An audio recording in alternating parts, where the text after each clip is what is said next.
શ્રી ગુજરાતીમાં આપ સૌનું ખૂબ ખૂબ સ્વાગત છે। સાસુવહુનો મોડર્ન પ્રવાસ। રિયા એક મોડર્ન છોકરી હતી, પણ તે લાગણીઓને બહુ જ જલ્દી સમજી જતી હતી। આવી છોકરીઓ બહુ ઓછી હોય છે। આમ તો રિયા છોકરી નહીં પણ વહુ હતી, ધ બાશુસ ફેમિલીની। આજે રિયા અને તેનો પરિવાર પૃથ્વી પરનું સ્વર્ગ મનાતું એવા સ્થળે ફરવા જવા નીકળવાના હતા। તમે તો સમજી જ ગયા હશો કે એ સ્થળ કયું હશે। એ હતું આપણા ભારતને ગર્વ અપાવતું એવું કાશ્મીર। રિયાને ખબર હતી કે તેની સાસુને મોડર્ન કપડાં પહેરવા બહુ ગમે છે, આથી ફરવા જવાના 1-2 દિવસ પહેલા જ તેણે તેની સાસુ કોકિલાબેનને શોભે અને તેમની માન મર્યાદા પણ જળવાઈ રહે તેવા કપડાની ખરીદી કરી લીધી અને કપડાને બેગમાં મૂકી દીધા અને બધા લોકો ફરવા જવા માટે નીકળી પણ ગયા।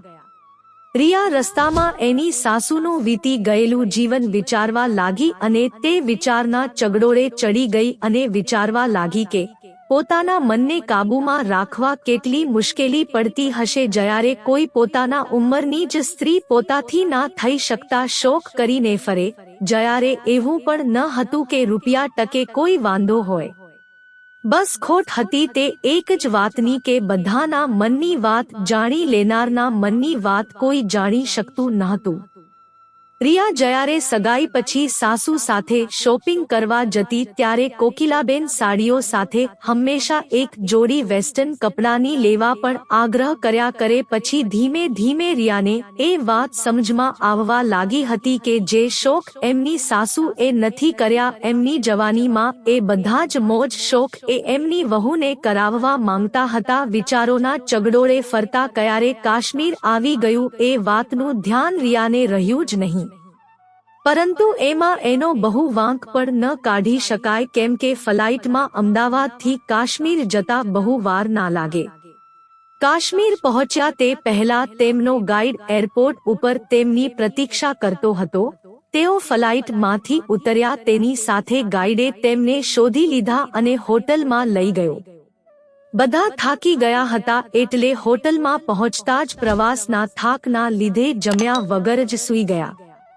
બીજે દિવસે સવારે રિયા વહેલી ઉઠીને સાસુના રૂમમાં ગઈ અને ગિફ્ટનું બોક્સ સાસુને આપ્યું અને કહ્યું કે મમ્મી આજે તમે આ કપડાં પહેરજો।